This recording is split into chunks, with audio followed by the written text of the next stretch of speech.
Hi friends, welcome to cycle vlog. இன்றைக்கி நம்ம சேனலில் கத்திரிக்காய் சட்னி வைக்க போகிறோம். பிரியாணிக்கு சைட் டிஷ் வச்சுக்கிறோம்ல, அந்த கத்திரிக்காய் சாம்பிள் வைக்க போகிறோம். எப்படி செய்யணும்னு பார்ப்போம்.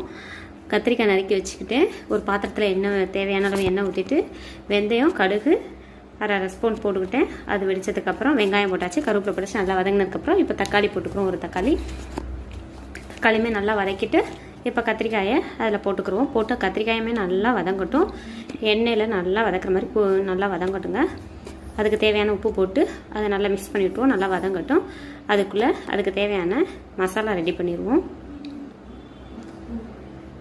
நல்லா மிக்ஸ் பண்ணி விட்டுக்கிறோங்க. நல்லா வதங்கட்டும். இப்போ ஒரு மிக்ஸி ஜாரில் அரை ஸ்பூன் மிளகு, அரை ஸ்பூன் சீரகம், அரை ஸ்பூன் ஒரு ஸ்பூன் ஃபுல்லாக வெள்ளையில் போட்டுக்கோங்க. கொஞ்சோன்னு நிலக்கடலை போட்டுக்கோங்க. ஒரு 2 ஸ்பூன் அளவுக்கு நிலக்கடலை போட்டுக்கோங்க. இது எல்லாமே நல்லா நைஸாக மை போல் அரைச்சிக்கோங்க. அரைச்சி அதை நம்ம கத்திரிக்காயில் ஊற்றிக்கிடுவோம். இப்போ கத்திரிக்காய்க்கு நல்லா வெந்துச்சான்னு ஓப்பன் பண்ணி பார்க்கும்போது அதுக்கு ஒரு ஸ்பூன் மிளகாத்தூள் போட்டு அதை நல்லா மிக்ஸ் பண்ணிவிட்டு ஒரு 2 நிமிஷம் கழிச்சு இந்த அரைச்ச மசாலாவை நம்ம ஊற்றிடுவோம். ஊற்றி அதை நல்லா மிக்ஸ் பண்ணி விட்டுக்குருவாங்க. நல்லா மிக்ஸ் ஆகட்டும். அதுக்கு தேவையான அளவு கொஞ்சம் புளி தண்ணி விட்டால் போதும். ரொம்ப விட்டுறாதீங்க. புளிச்சா டேஸ்ட்டே மாறிடும். ரொம்ப புளிச்சா சாப்பிட முடியாது, நல்லா இருக்காது. நல்லாவே டேஸ்ட்டு அருமையாக இருக்குங்க. கண்டிப்பாக இந்த மாதிரி செஞ்சு பாருங்கள். உங்களுக்கு ரொம்பவே பிடிக்கும்.